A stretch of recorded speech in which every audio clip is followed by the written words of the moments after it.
الحمد لله رب العالمين والعاقبة للمتقين والصلاة والسلام على سيد الأنبياء والمرسلين وعلى آله وأصحابه أجمعين أما بعد أعوذ بالله من الشيطان الرجيم بسم الله الرحمن الرحيم وما الحياة الدنيا إلا لعب ولهو وللدار الآخرة خير للذين يتقون أفلا تعقلون آمنت بالله صدق مولانا العظيم وصدق رسولنا بلاغ المبين ونحن على ذلك لمن الشاهدين والشاكرين والحمد لله رب العالمين إن الله وملائكته يصلون على النبي يا أيها الذين آمنوا صلوا عليه وسلموا تسليما اللهم صل على سيدنا ومولانا محمد معدن الجود والكرم وعلى آله وأصحابه وبارك وسلم. ہر تعریف، ہر توصیف، ہر حمد کے لائق اللہ جل جلالہ کی ذات ہے. درود و سلام ہے نبی اکرم نور مجسم شفیع معظم آقا کل ختم رسول دانائے سبل احمد مجتبی جناب حضرت محمد مصطفیٰ صلی اللہ تعالی علیہ وسلم کی ذات والا صفات کے لیے حمد و صلات کے بعد قرآن مجید نے سورہ انعام کی آیت نمبر 32 میں ارشاد فرمایا ہے، فرمایا وَمَا الْحَيَاةُ الدُّنْيَا إِلَّا لَعِبًا وَلَهْوٌ، فرمایا دنیا کی زندگی نہیں ہے مگر کھیل کود، اور وَلَلدَّارُ الْآخِرَةُ، اور یہ جو آخرت کا گھر ہے، خَيْرٌ لِلَّذِينَ يَتَّقُونَ، یہ بھی ان کے لیے بہتر ہے جو اللہ سے ڈرنے والے. دنیا تو پہلے ہی کھیل کود ہے، اور آخرت کا گھر بھی ان لوگوں کے لیے بہتر ہے جو اللہ سے ڈرنے والے ہیں. فرمایا فلا تعقلون، تو کیا تمہیں سمجھ نہیں ہے؟ تمہارا شعور اور تمہاری عقل کیا تمہیں بتاتی نہیں کہ دنیا کھیل کود ہے؟ کیا تم اس کو دیکھ نہیں رہے ہو کس طرح سے لوگ دنیا چھوڑ کر کے جا رہے ہیں؟ قرآن مجید نے جو واضح ارشادات ہمیں دیے، ہمارے بزرگان دین نے، صوفیاء کرام نے، علماء حق نے ان ارشادات کی توضیحات اور تشریحات کر کے زمانے کے مطابق لوگوں کے دلوں تک ان باتوں کو اتارا، اور دنیا کی بے ثباتی، دنیا کا کمزور پن اور آخرت کی فضیلت لوگوں کے دلوں میں ان لوگوں نے واضح کر دی. یہ سلسلہ سیدنا امام زین العابدین رضی اللہ تعالیٰ عنہ سے لے کر آج تک صوفیاء اور اولیاء کی جماعت میں جاری و ساری ہے. ان اولیاء اللہ میں سے کچھ لوگ ایسے ہیں جو بالکل قرون اولیٰ کے لوگ ہیں، جو صوفیاء کی جماعت میں سابقون الاولون کہلاتے ہیں. ان میں ایک بہت بڑا نام داتا گنج بخش علی حجویری کا ہے. حضرت ابو الحسن سید علی بن عثمان حجویری رحمۃ اللہ علیہ. داتا صاحب رحمۃ اللہ علیہ کے وصال کو تقریباً 1000 سال ہونے کو. کچھ باتیں ایسی ہیں جنہیں تھوڑا سا غور کے ساتھ، ٹھنڈے ذہن کے ساتھ سمجھا کریں. اسلام کی تاریخ 1400 سال کی ہے، اور 1000 سال پہلے کے داتا صاحب بزرگ ہیں. داتا صاحب فرماتے ہیں میں اس زمانے میں مرید ہوا، مجھے اجازت ہوئی، میں نے اپنے مرشد کی خدمت کری، پھر مجھے حکم ہوا، اپنے قلم سے لکھتے ہیں، پھر میں لاہور آیا. اگر 1000 سال پہلے سے پیری مریدی کا، طریقت کا، تصوف کا سلسلہ جاری ہے، آج لوگ کہتے ہیں یہ نئی بات ہے، یہ کل شروع ہوا ہے. داتا صاحب رحمۃ اللہ علیہ کے وصال پر ان کا عرس شروع ہوا، یعنی عرس بھی 1000 سال سے ہوتے چلے آ رہے ہیں.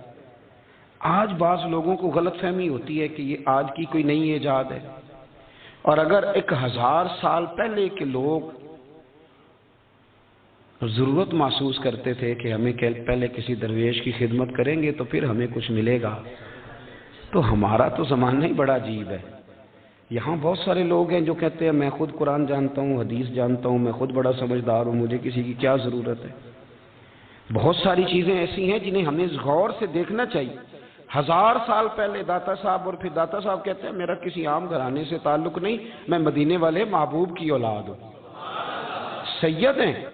اس کے باوجود ایک جگہ پہ گئے ہیں، تربیت لی ہے، پھر وہ لاہور تشریف لائے ہیں، اور داتا صاحب فرماتے ہیں کہ میں ہندوستان کے اس ایریے میں آ کے بیٹھا ہوں جہاں زندگی کی سہولیات بھی پوری میسر نہیں ہیں مجھے۔ لاہور 1000 سال پہلے آپ اگر اس کا نقشہ دیکھیں تو کیا نظر آئے گا آپ کو؟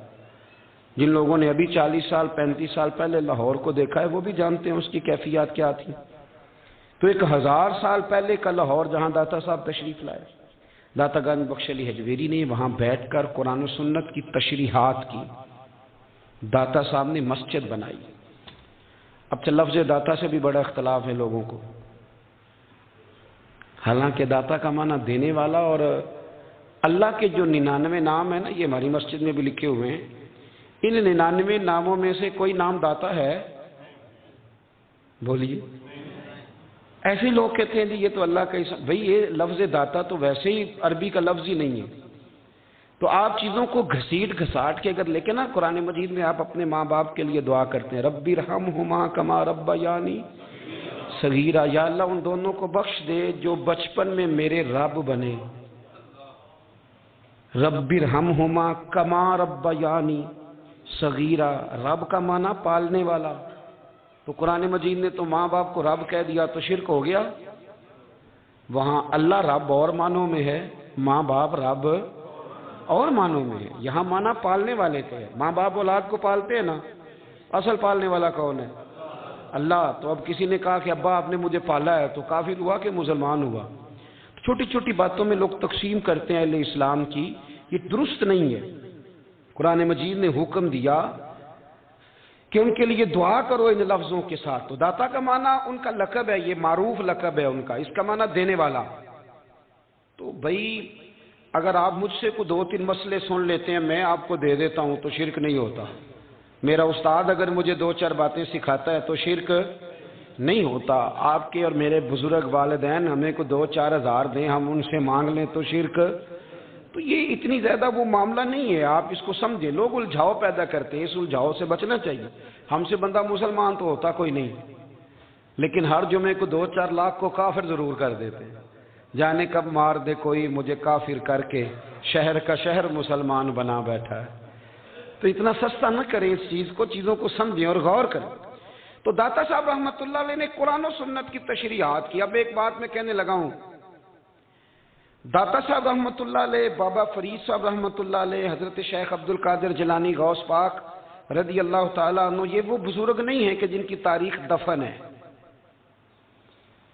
جن کا کوئی پتہ نہیں کہاں سے آئے، کہاں گئے، کیا تھے، کیا کرتے تھے، یہ وہ اس طرح کے لوگ نہیں ہیں۔ ان لوگوں کا کلام اصل صورت میں آج بھی دنیا میں موجود ہے۔ بابا فرید کی تحریریں موجود ہیں، حضرت غوث پاک کی کتابیں موجود ہیں، داتا گنج بخش علی حجویری کی کشف المحجوب شاید دنیا کی ہر زبان میں ملتی ہے۔ اب میں جو بات کہنے لگا ہوں اس پر غور کرنا، اگر کشف المحجوب آپ پڑھے نا ساری، تو سب سے پہلے وہاں ملنگوں کا داخلہ بند ہوگا، کوئی ملنگ آپ کو نظر نہیں آئے گا، چونکہ داتا صاحب کی تعلیمات بالکل اس کے برعکس ہیں۔ فوری طور پر وہاں عورتوں کا داخلہ بند ہوگا، چونکہ داتا صاحب کی تعلیمات اس کے بالکل برعکس ہیں۔ میلے ٹھیلے یہ ساری چیزیں وہاں بند ہوں گی۔ یہ کوئی کہیں نہیں داتا صاحب نے کہا کہ پنڈی سے پیدل آنا بڑے بڑے جھنڈے اٹھا کے اور میرے مزار پہ حاضری دینا، داتا صاحب اس کے مخالف ہیں، اس لیے کہ وہ کوئی ایسی چیز تو نہیں کہ وہ دفن ہے۔ داتا علی حجویری کی تعلیمات تو لکھی ہوئی ہیں، کتاب موجود ہے، اور ہر چیز کا انہوں نے بیان کر دیا اس کے اندر۔ علم سے شروع ہوئے ہیں وہ، علم، عمل، فقر۔ داتا صاحب نے تو کھانے کے آداب بھی بیان کیے، داتا صاحب نے چلنے کے آداب لکھے ہیں کشف المحجوب کے اندر، داتا صاحب نے بولنے کا شریعت میں کیا طریقہ وہ بھی بیان فرمایا۔ داتا صاحب نے تو کوئی ایسی چیز نہیں ہے جو آپ کہیں کہ باہر سے لے کے جانی پڑے. مسئلہ تو یہ ہے کہ یہ جو کچھ ہو رہا ہے، ایک آدمی ان کی قبر سے پھول اٹھاتا ہے اور وہ کسی کے گلے میں ڈالتا ہے تو اس کا بھی اسے 400-500 روپیہ نظرانہ چاہیے. یہ کہاں لکھا ہے داتا صاحب نے؟ کس کتاب کا حصہ ہے؟ ان کے مزار کو آپ جس مرضی چیز سے غسل دیں، اور داتا صاحب نے نہیں کہا تھا کہ سندل لے کے آنا تو میری قبر کو غسل دینا. انہوں نے کہیں نہیں کہا. کیوں زیادتی کرتے ہیں مشائخ کے ساتھ؟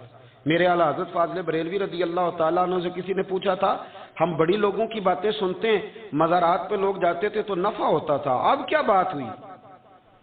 اب اس طرح سے ہماری دعائیں مستجاب نہیں ہوتی.